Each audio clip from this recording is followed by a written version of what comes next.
American Catholic History is brought to you by the Star Quest Production Network and is made possible by our many generous patrons. If you'd like to support the podcast, please visit sqpn.com/give.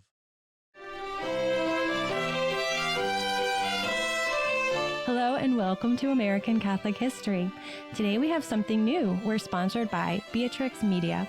For all your digital marketing, website strategy and construction, SEO and marketing writing, and other marketing consultation needs, visit beatrixmedia.com. If you like our podcast, please help others find it by sharing this episode and giving us a 5-star rating wherever you get your podcasts. I'm Noëlle Crowe. And I'm Tom Crowe. Before we get into today's topic, a quick note. We're available for speaking engagements at parishes, conferences, educational sessions, Theology on Tap, and other Catholic events. So if you're looking for a presentation on some aspect of American Catholic history and would like a specialized talk on a topic important to you, your parish, or your community, contact us through our website, americancatholichistory.org. Now on to today's topic, St. Anne. We're doing another multi-location episode like we did with St. Therese shrines back in episode 66. But this time we're talking about shrines dedicated in honor of St. Anne, the mother of Mary and grandmother of Jesus. And the reason we're talking about St. Anne today is because this episode is being released on July 26th, which is the Feast of St. Anne, and it also happens to be my birthday. Yes, happy birthday! Thank you. I've always had a special love for St. Anne because of this happy circumstance of my birth. I was born 5 minutes after midnight, so almost St. James, but St. Anne. It's very special. Mm-hmm. Yeah. Talk about that a lot. I do, and I'll probably say it again. She's worth it. Totally. Anyhow, the first St. Anne we'll talk about is the Shrine of St. Anne in New York City, which is located inside the parish church of St. Jean-Baptiste on East 76th Street. The parish of St. Jean-Baptiste was established in 1882 as a spiritual home for the French Canadians who lived in New York at the time. Its first regular place for offering Mass was the upper level of a barn on East 76th. By 1884, they had a new parish church built. One thing the French Canadians had brought with them was their devotion to St. Anne, who is the patron saint of France. Yes, the French loved them their St. Anne. So in 1892, a big event occurred at St. Jean-Baptiste. A relic of St. Anne stopped by unexpectedly. That would have been unexpected? Well, of course it'd be unexpected.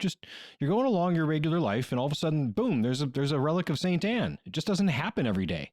No, that's true. They weren't expecting it, so yeah, it was unexpected. Okay. The priest transporting the relic from Rome to the major shrine of Sainte Anne de Beaupré in Quebec was passing through New York on May 1st, 1892, and he needed a place to stay for the night. So suddenly, without expectation, there was a major relic of their favorite saint right there at the church. Now, this is a major first-class relic, a part of the body of the mother of the Blessed Mother and grandmother of Jesus, the Word incarnate. Yes, it was a 4-inch section of her forearm. That means, in a way, it's the closest we can get to a relic of the Blessed Mother since Mary's body was assumed into heaven.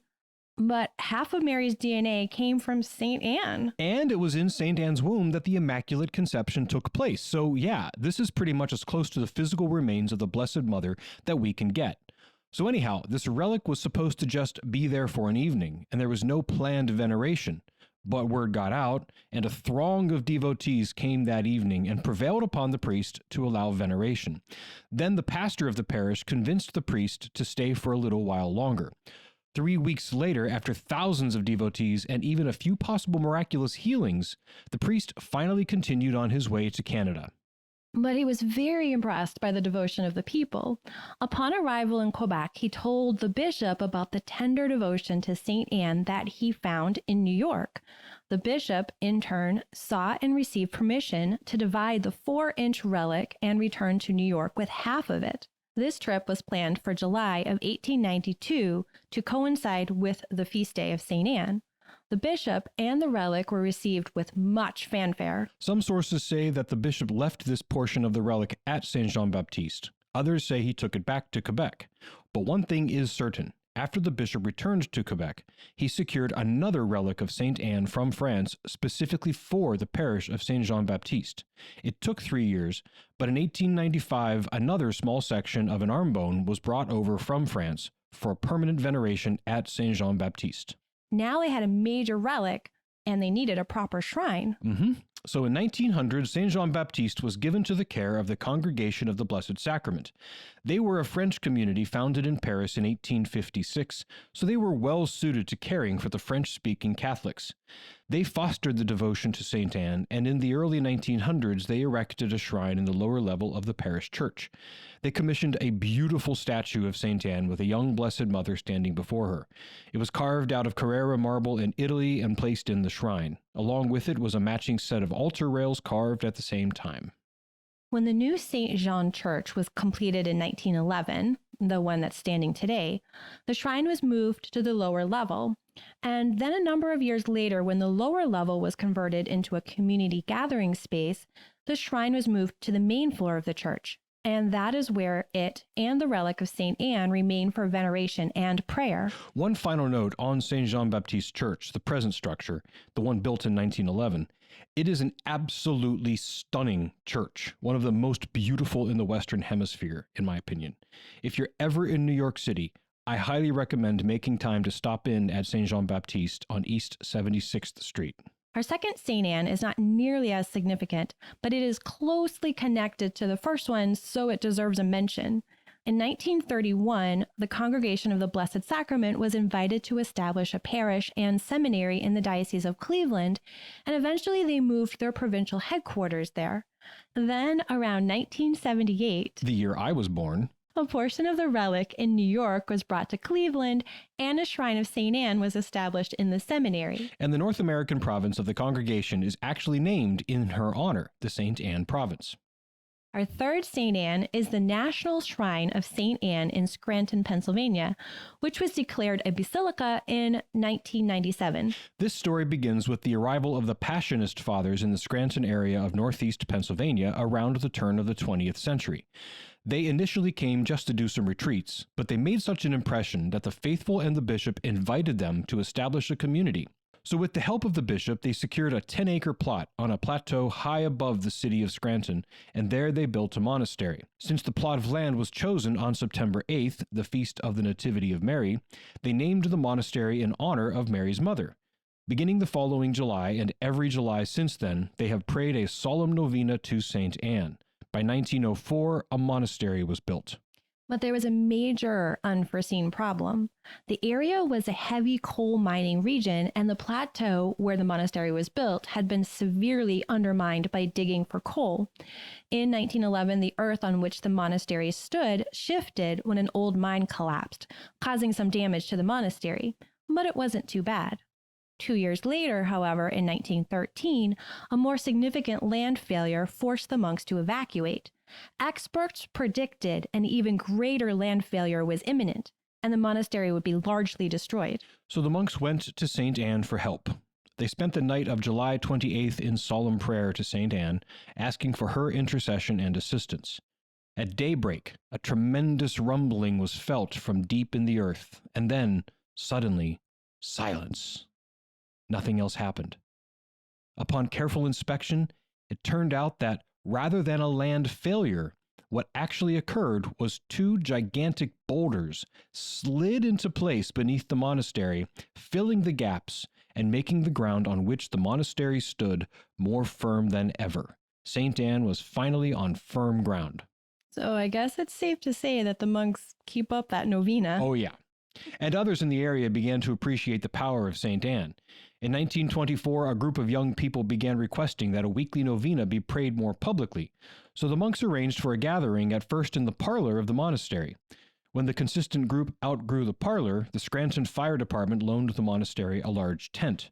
Within a few months, a wooden pavilion was erected that could hold about 200 for the weekly prayers. That worked for a few years, but it was clearly not sufficient.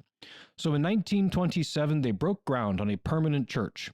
2 years later, the construction was complete, and the doors opened on St. Anne Shrine Church in April 1929. Since that time, the weekly novena has been kept up, as well as the annual solemn novena leading up to the Feast of St. Anne. Many miracles have been attributed to the novena prayed there, including a number of St. Anne's babies, which are babies conceived by couples who entrusted their infertility and difficulty in becoming pregnant to St. Anne's care. At some point, the shrine was named a national shrine, and in 1997 it was declared a minor basilica by Pope St. John Paul II. Our fourth St. Anne is the Basilica of St. Anne de Detroit. This may be my favorite of the St. Anne's we're discussing because of its antiquity, how many times it burned down and came back, and the fact that it was part of the founding of one of our major cities. This parish was founded in 1701 in Detroit, and it is the second oldest continuously operating parish in the United States. Yes, the only parish that's older is St. Augustine in St. Augustine, Florida, which was established in 1565. So while St. Anne is 320 years old, it is still 136 years younger than St. Augustine. Wow. We're not used to talking about things being 300 or 500 years old in this country. No, you have to go back to these first settlements to get those kinds of ages, and in both of these cases, these parishes do that. St. Augustine was founded when that city was established, and St. Anne was the first structure erected when the founders of Detroit came ashore. Yes, this was Antoine de la Mothe Cadillac and his group of about 100 settlers, including artisans, soldiers, and 2 priests. They landed on the northwest bank of the Detroit River on July 24th, 1701, to establish Fort Pontchartrain de Detroit, or Detroit, as they would have said, probably. Their fascinating mission was to establish a new and pure French society on the frontier, and we may do an entire episode just on them and their project at some point. But for this episode, we're only noting their arrival and the growth of St. Anne. Yeah, one story at a time. After they spent 2 days roughing out where the fort would be, the first log structure they built was a small church. And since it was begun on July 26th, they were pleased to name it after their French patroness, St. Anne. But that first log structure didn't last long. In 1703, local natives who weren't pleased with the French settlement set fire to the fort near the church, destroying part of the fort, the church, the rectory, and all of the church's baptismal and other records. But the settlers kept at it, and a new church was built in 1704. The earliest records at St. Anne date back to the second parish church, with the first baptism belonging to a child born to Antoine Cadillac. The next setback for St. Anne was shortly thereafter when the pastor, the Franciscan Father Nicholas Constantin del Hal, was killed by Indians. Some accounts say he was kidnapped and released, only to be shot while walking back to the fort. But a more extensive history that I found says he was caught in the crossfire between 2 warring tribes while he was tending his own garden. He was buried under the altar of the church, and he would be moved multiple times over the next 150 years as new churches were built. The next church was built in 1708 in response to the growing population of the city developing around the fort. This church was built outside the fort palisade, which of course made it more vulnerable. And sure enough, 6 years later in 1714, the settlers themselves set fire to this church during an attack of the Fox Indians, lest the church be used by the Fox as a stronghold. It took a while to rebuild, with the 4th church being built in 1723, then the 5th in 1755. A 6th church was built at some point, though the date isn't available to me, and this was the St. Anne Church in place when the most famous of St. Anne's pastors arrived in town. Yes, this was the great Father Gabriel Richard. We told his story in episode 64. He was a French immigrant who took over as pastor of St. Anne in 1800. When he was pastor, he established a school system and built great charitable institutions, but the biggest challenge he had to face was the Great Detroit Fire of 1805. Detroit was the largest city west of the Appalachians at this point, and most of it burned down in just a couple of days. This included St. Anne. The 7th St. Anne wasn't built until 1818, and this new church was the first built of stone rather than wood. This edifice, known as the Old Stone Church, stood for about 60 years. Father Richard was interred here upon his death during a cholera epidemic in 1832. Before we move on, we should note that while pastor at St. Anne, Father Richard was responsible for writing the motto of the city of Detroit, "We hope for better things, it shall rise from the ashes," in the wake of the 1805 fire. Then, during the War of 1812, when Detroit was occupied by the British, he was kept a prisoner for a time until the British Indian allies threatened to leave the alliance if he were kept imprisoned. Later, he represented the Michigan Territory in Congress, and toward the end of his life, he founded what is now the University of Michigan. So, seriously, go listen to episode 64 about his remarkable life. In the decades that followed the death of Father Richard, the city of Detroit experienced remarkable growth. By the 1860s, it was clear that a much larger church was needed, but it took 20 more years for it to happen. In 1886, a far larger, far more grand church was built about 2 miles downriver of the site of the 7 earlier churches. This church, which is still standing 135 years later, includes some elements from the stone church, including the cornerstone, the wooden hand-carved high altar and communion rail, the gray clerestory windows, some of the bells, and of course the remains of Father Gabriel Richard. But the Gothic arches, massive scale flying buttresses, and large stained glass windows make it stand out from all previous St. Anne churches. And while it is 2 miles from the site of the original Fort Pontchartrain and the original St. Anne churches, it still sits in a fairly prominent place in Detroit. Just to the southwest of St. Anne, the Ambassador Bridge soars over the river, connecting Detroit, Michigan with Windsor, Ontario, Canada. The Ambassador is a massive suspension bridge, and it is the busiest road crossing between the U.S. and Canada. Since St. Anne is so close to the Detroit-bound side of the bridge, thousands of people who are entering the U.S. every day see her majestic twin spires reaching to the heavens. During the late 19th and early 20th century, the demographics of the area around St. Anne's changed. The entirely French-Canadian population was eventually mixed with a heavy Irish population. And then through the 1930s, Mexicans and Puerto Ricans moved into the area, supplanting both the French and the Irish. In 1940, the first Spanish-language sermon was given, and then 2 years later, in 1942, the final sermon was given in French. As the city of Detroit declined in the latter half of the 20th century, the neighborhood around St. Anne suffered greatly, and in the 1960s, the glorious church was threatened with demolition. It was spared, thank God, and in 2020, it was named a minor basilica. St. Anne de Detroit remains an active and vibrant parish and a pilgrimage and tourist destination, welcoming hundreds of visitors every month. There are at least 2 other shrines to St. Anne that we found. One is on Île La Motte, Vermont. Île La Motte is an island in Lake Champlain, up by the Canadian border. This one is not an active parish, but is a well-maintained lakeside pilgrimage and retreat location. Its roots also go back to a French establishment dating all the way back to 1666, when the French established a fort on the island to protect the southern approaches to Montreal. The fort, of course, had a chapel, and it was dedicated in honor of St. Anne. And our final St. Anne shrine is the massive shrine church of St. Anne in Fall River, Massachusetts. This one was built at the turn of the 20th century, with dedication taking place in 1906. The parish of St. Anne in Fall River goes back to the influx of French Canadians into the area as Fall River became a major industrial hub after the Civil War. The parish of St. Anne in Fall River was established for the French Canadians, and eventually French Dominicans came to minister at St. Anne. At the end of the 19th century, the French Canadians in Fall River decided they wanted a shrine to rival the major pilgrimage shrine of St. Anne de Beaupré in Quebec. And they certainly built something impressive. It is massive and gorgeous. There probably are other shrines to St. Anne in the United States, and if you're ever near one that we highlighted or one that we didn't, do yourself a favor and stop by sometime.